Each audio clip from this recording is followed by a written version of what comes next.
গোনার ফলাফল খারাপ, কি হবে আমরা এখন জানি না, তাই তো? দুটো বিষয় মনে রাখবেন, গোনা জিনিসটা নির্ভর করছে আল্লাহর অস্তিত্বের উপরে। কিসের উপরে? আল্লাহ যদি আসলে থেকে থাকেন তবে গোনা বলে পৃথিবীতে কিছু আছে, আর আল্লাহ যদি নাই, গোনাও নাই। কেমন বলেন তো? আমরা মদ খাই না, কেন খাই না? মদ কি খারাপ? মদে খারাপ আছে, ভালো নেই? আল্লাহ সূরা বাকারা 219 নম্বর আয়াতে আল্লাহ বলে দিয়েছে যে মদের উপকারও আছে, ক্ষতিও আছে। মদের যে উপকার নেই তা না। মদ যদি কেউ যৎসামান্য খায়, বা ডাক্তার যদি একটা প্রেসক্রাইব লিখে দেয় যে এতটুকু পরিমাণে মদ খাবে, যেন হোমিও ঔষধ আছে না নাই? কথা বলেন, ওর মধ্যে অ্যালকোহল আছে না নাই? এখন অনেক রকমের মেডিকেল বা মেডিসিন জাতীয়তে এবং বিভিন্ন প্রোটিনযুক্ত খাদ্যে অ্যালকোহল মেশানো হয়, আছে। কেন? এর মধ্যে উপকারও আছে।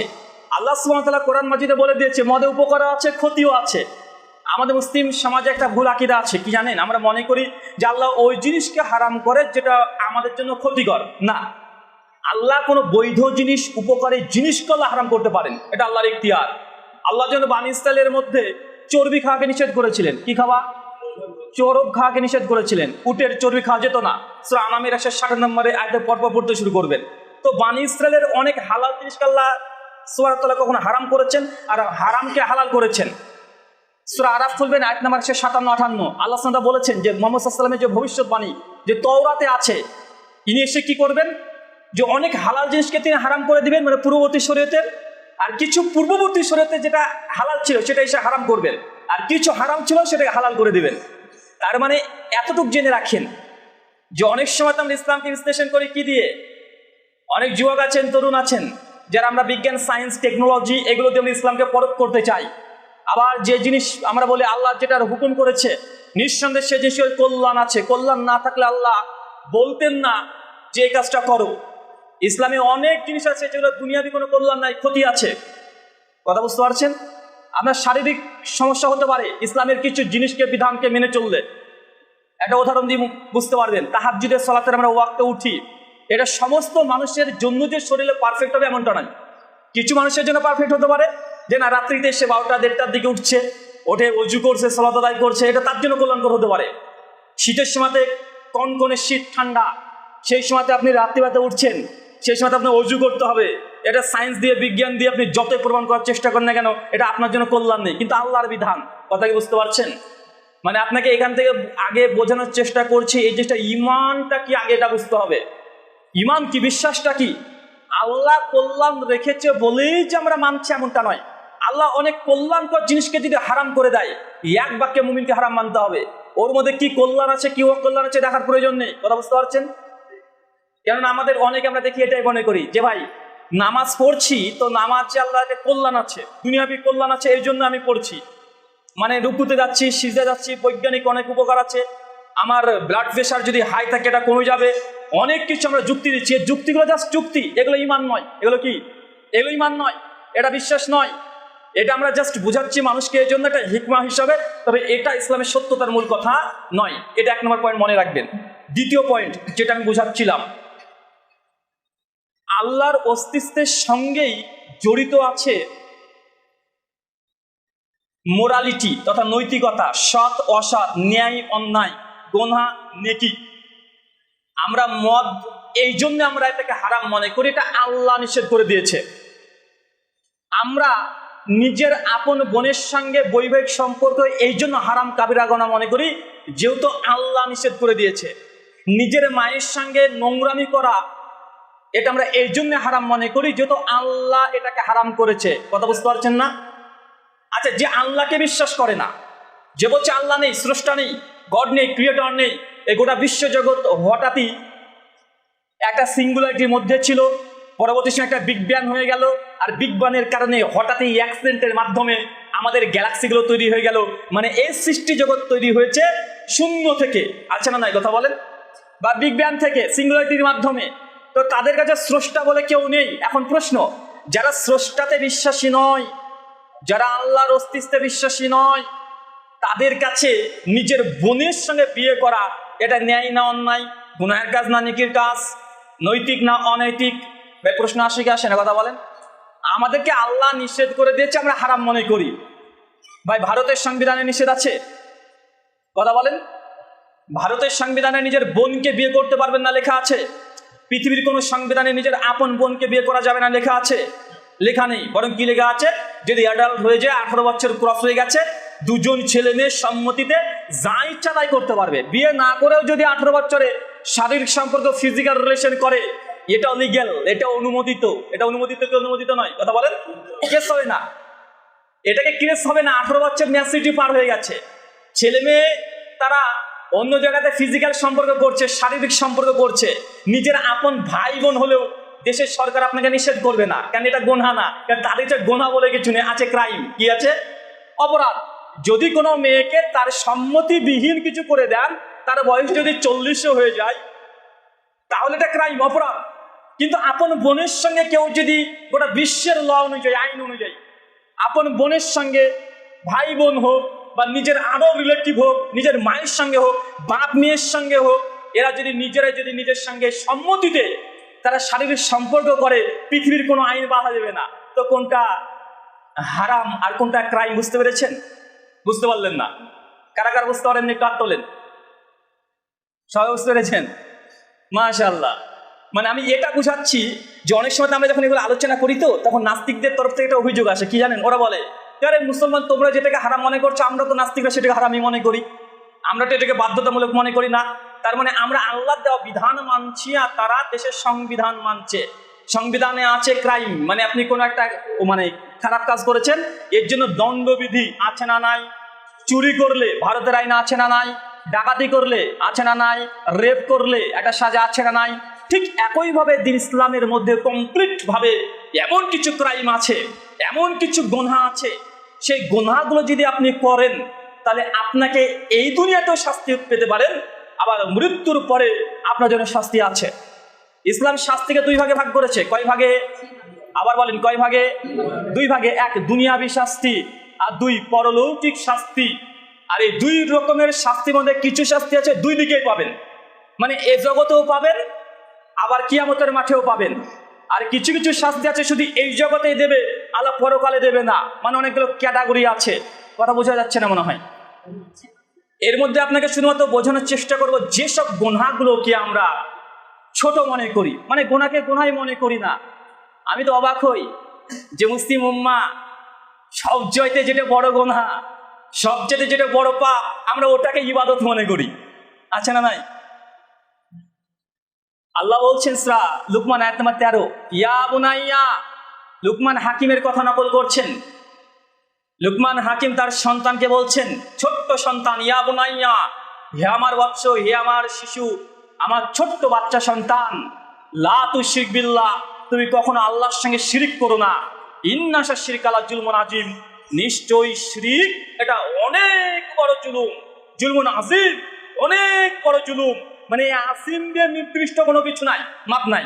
মানে এটা এত পরিমাপের, মানে কোনো এর পরিমাপ নাই। আজিম মানে এত বড় জুলুম, এর কোনো হিসাব আপনি ক্যালকুলেটর দিয়ে করতে পারবেন না, ফিতা দিয়ে করতে পারবেন না। কত বড় এটা জুলুম। কোনটা? কথা বলেন। শিরক এত বড় অন্যায়। তারপরেও মুসলিম উম্মাহ তারা এই শিরক ইবাদত মনে করে কি করে না? কথা বলেন। আমি ওই জিনিসটাই বলতে যাচ্ছি যে আলোচ্য বিষয়, আমরা মুসলিমরা যে গুনাহকে গুনাহই মনে করি না, মানে হাতের ময়লা মনে করি।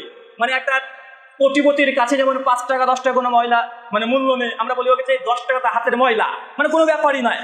ঠিক মুসলিম উম্মাহ কিছু কিছু আমল আছে, কিছু কিছু কর্ম আছে যেগুলো তারা করছে গুনাহ, কিন্তু তারা হাতের ময়লা মনে করে। তার মধ্যে একটা শিরক, যদিও কোরআন হাদিসের ভিত্তিতে এই গুনাহ যে কত বড় এর কোনো হিসাব নেই, কিন্তু আমরা এটাকে হাতের ময়লা মনে করি কি করি না?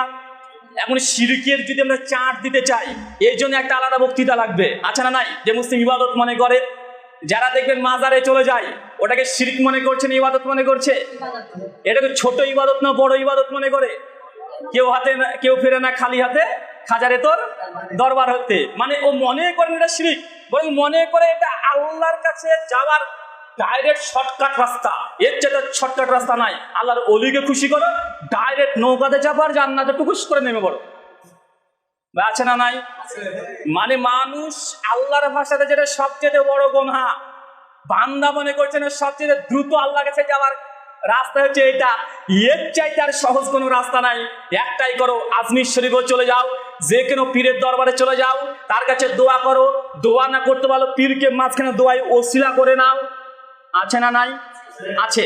তো এই মুসলিম উম্মাকে আমরা কি দিয়ে বুঝাবো যেটা সবচেয়ে বড় গুনাহ, ওটাকে মুসলমান উম্মা ওটা হাতের ময়লা মনে করে, মানে গুনাহ মনে করে না। বাকিগুলোকে যদি গুনাহ বলি, এগুলো গুনাহ স্বীকার করবে? কথা বলেন।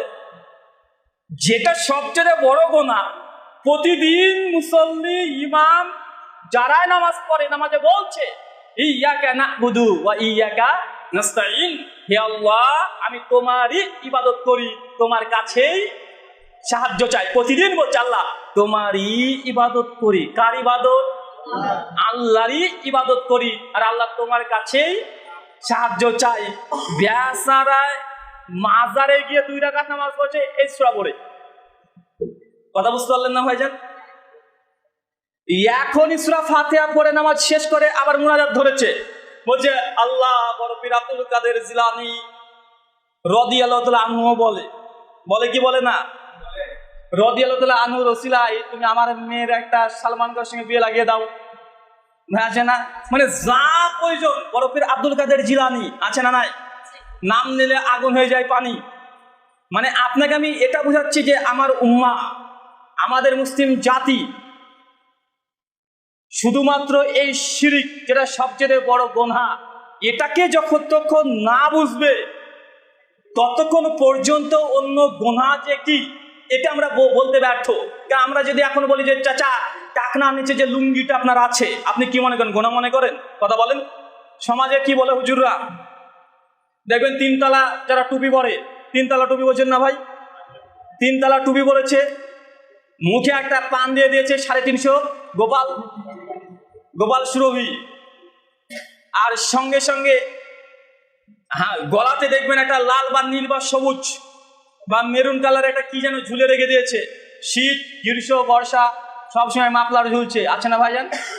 আছে তো এই কোয়ালিটির। আর তারপরে দেখবেন সুন্দর দেখে সাদা ধকধকে পাঞ্জাবি পায়জামা পরে, আর পাঞ্জাবি মানে পায়জামা যেটা পরেছে একদম রাস্তাতে ছাঁচড়াতে চলে যাচ্ছে। এটা যে হুজুর। কি এটা হুজুর। এটা যে বড় হুজুর। কি হুজুর? এটা যে বড় হুজুর। মনে হয় পোশাক আশাক থেকে জান্নাত থেকে পালিয়ে এসেছে। আছে না নাই? এখন ওই হুজুরকে আপনি যদি বলেন যে সেই মুসলিমের হাদিস আল্লাহ নিয়ে বলেছেন টাকনার নিচে যদি পুরুষ মানুষের জামা কাপড় প্যান্ট চলে যায় মাকাদমিনান নার, তার থাকার জায়গা জাহান্নাম, তো হুজুর এই গুনাহকে গুনাহই মনে করে না, এটা মনে করে হাতের ময়লা। মনে আছে না নাই ভাই? মনে করে কি করে না? কথা বলেন। হুজুর এখন নিজের ইচ্ছে মতো ব্যাখ্যা করবে। কত রকমের ব্যাখ্যা দেখেন। আসলে হাদিস যেগুলো আছে ওগুলো অহংকার বশত। কেননা আবু বকর রাদিয়াল্লাহু তাআলা আনহু যখন আল্লাহ রাসূল এই হাদিস বলেন আবু বকর, তখন আল্লাহ রাসূল বলে ইয়া রাসূলুল্লাহ মাঝে মধ্যে আমারও টাকনুর নিচে চলে যায়, এখন আমি তাহলে কি করব? তখন আল্লাহ রাসূল বলছে যে আবু বকর তোমার জন্য নয়, কারণ তুমি অহংকার মুক্ত হৃদয়। এখন এই দলিলকে দলিল বানিয়ে আমাদের 3 তলা হুজুর এসে বলছে আমরা টাকনার নিচে চলে যাব, মানে বুঝাতে চাইছে যে আবু বকরের ঈমান আর হুজুর ওই জর্দাখোর ওর ঈমান সমান। কথা বুঝতে পারলেন না ভাইজান? আবু বকর রাদিয়াল্লাহু তাআলা আনহু তিনি বলছেন যে মাঝে মধ্যে আমাদেরও চলে যায়। তার মানে আবু বকর রাদিয়াল্লাহু তাআলা আনহুর যে কাপড়টা ছিল ওটা আসলে টাকনার উপরে পড়তো, মাঝে মধ্যে চলে যায়, মানে অনিচ্ছাকৃত বশত চলে যায়। নিয়াত এটা নয় যে টাকনুর নিচে কাপড়ই পরে, কিন্তু হুজুরের যে প্যান্ট, এই প্যান্টটা তৈরি করেছে টাকনুর নিচে। আছে না নাই? কথা বলেন। আর আবু বকর রাদিয়াল্লাহু তাআলা তিনি কাজের ক্ষেত্রে চাপের কারণে তাদের পাঞ্জাবি পায়জামার কিছু অংশ মাঝে চলে যায়। আল্লাহ রাসূল তখন বলছেন যে এই যে চলে যাও, 2টো কারণ, 1 অনিচ্ছাকৃত চলে যাচ্ছে, 2 আল্লাহ রাসূল নিজে সার্টিফাই করে দিয়েছে যে আবু বকর যদি এই অবস্থায় চলে যায়, এমনকি আপনারও যদি চলে যায়, টাকনার নিচেই কাপড় পরেছেন কিন্তু কোনো কারণ যে টাকনার উপরেই পড়েছেন, কোনো কারণে যদি অনিচ্ছাকৃত ভুলবশত অপ্রগতবশত যে টাকনার নিচে চলে যায় বা আপনারও গুনাহ নাই। কথা বুঝতে পারলেন না ভাইজান? কিন্তু হুজুর কি করছে হাদিসকে যে না এটা যাদের হৃদয়ে মানে যাদের হৃদয়ের মধ্যে অহংকার আছে তাদের জন্যই এই হাসির। তো আমাদের 3 তলা হুজুরদের একজন অহংকার নেই, তার টাকনার নিচে কাপড় পরে ঘুরে বেড়াচ্ছে, আর এইটা যে গুনাহ এটাকে গুনাহই মনে করে না, এটা পায়ের ময়লা মনে করছে। এখন 2 নাম্বার, একটা বড় লিস্ট, প্রায় 70 থেকে 100 খন আপনাকে এরকম গুনাহের কথা বলা যেতে পারে। আমি অল্প কথাতে শুধু সিরিয়াল দেবো, ব্যাখ্যা করব না, কারণ এই গুনাহগুলোকে একদম ক্যালেন্ডারের মতো টাঙিয়ে রাখতে হবে। কথা বুঝতে পারছেন না ভাইজান? কারণ এক একটা টপিক নিয়ে আলোচনা করলে কমপক্ষে 20 মিনিট 25 মিনিট করে আলোচনা করতে হবে। এখন এই লিস্ট ধরে আলোচনা করতে হলে লম্বা একটা সময় লাগা সম্ভব, তাই এটা শিরক আমি প্রথমে বলেছি। আর 2 নম্বর, মুমিন ব্যক্তিকে কেউ যদি অন্যায়ভাবে হত্যা করে, কোন ব্যক্তির কথা বলেন? মুমিন ব্যক্তি আমাদের সমাজে আছে না নাই? মুসলমানকে মেরে মেরে মেরে ফেলে কিনা? মুসলমান এখন জিহাদ করে কার সঙ্গে? মুসলমান জিহাদ করে মুসলমানের সঙ্গে। এদিকে ইরাকও মুসলমান, ইরানও মুসলমান, 2 দলের যুদ্ধ আছে না নাই? শিয়াও মুসলমান, সুন্নিও মুসলমান, 2 দলের যুদ্ধ আছে না নাই? দেওবন্দি বেরলভি আহলে হাদিস নিজেদের মধ্যে মারামারি রক্তপাত আছে না নাই? নিজেদের মধ্যে মসজিদ ভাগাভাগি আছে না নাই? গোটা বিশ্ব জগতে অমুসলিম ইহুদি খ্রিস্টানরা মুসলিমদের সঙ্গে যুদ্ধ করে আর মুসলমানদেরকে নিরীহভাবে যত না হত্যা করেছে, তার চেয়ে মুসলমানরা মুসলমানকে তার চেয়ে দ্বিগুণ হত্যা করেছে। শুধু আপনি শিয়া সুন্নির লড়াই ইতিহাস দেখেন, আল্লাহ রাসূল মুহাম্মদ সাল্লাল্লাহু আলাইহি ওয়াসাল্লামের যতগুলো খলিফা, যেমন ওমর বিন খাত্তাব হত্যা কারা করেছিল বলেন? ওসমান বিন আফফান হত্যা কারা করেছিল? আলী বিন আবি তালেব হত্যা কে করেছে? হোসাইন রাদিয়াল্লাহু আনহু হত্যা কে করেছে?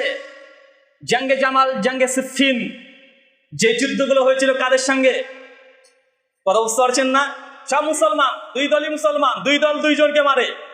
নিজেদের মধ্যে ইখতিলাফ, মতানৈক্য, মত পার্থক্য, একদম শিয়া সুন্নি দুজনকে মুসলমান দাবি করছে। আমরা এই কথা বলি না যে শিয়ারা সবাই কাফের। শিয়াদের মধ্যে অনেকগুলো দল আছে যাদেরকে কাফের বলা যাবে না, আবার অনেক দল আছে যেমন ফিরকায়ে নুসরিয়া, এরা স্পষ্ট কাফের। যেমন আহলুস সুন্নাহ জামাতের মধ্যে ফিরকায়ে বেরলভী, এটা কবর পূজারি আছে না নাই? যেমন আহলুস সুন্নাহ জামাতের মধ্যে ফিরকায়ে বেরলভী আছে, দেবন্দি আছে, আহলে হাদিস আছে, আরোগুলো দল আছে। ঢালাওভাবে সবাইকে আপনি মানে পাক্কা জান্নাতি বলে দিতে পারবেন না। এদের মধ্যেও বেদাতি আছে আহলুস সুন্নাহর মধ্যে। ঠিক একই শিয়াদের মধ্যেও কিছু তারা প্রকৃত আহলুস সুন্নাহ আছে, মানে তার সুন্নাতের উপরে আমল করে, শিয়া ক্যাটাগরিতে ঢুকে গেছে। কথা বুঝতে পারছেন না? তাই কোন জামাতকে ডাইরেক্ট জাহান্নামী বলা বা ডাইরেক্ট তাদের ফতোয়া জারি করে তাদের রক্ত হালাল মনে করা, তাদের বাড়িঘর থেকে উচ্ছেদ করে দেওয়া, তাদের মসজিদ থেকে বহিষ্কার করে দেওয়া, তাদেরকে মুসলিমদের কবরস্থান থেকে পরিত্যাগ করে দেওয়া, মুসলমানদের গোরস্থানে অথবা ঈদগাহে প্রবেশ করতে না দেওয়া, মুসলমানের সঙ্গে সম্পর্ক ছিন্ন করা, মনে করছেন যে এ কাফের হয়ে গেছে এই নেতৃত্বে। এই কথা যদি আমরা মনে করি, এই গুনাহটা অনেক বড় গুনাহ, কিন্তু আমরা ছোট মনে করি। আছে না নাই?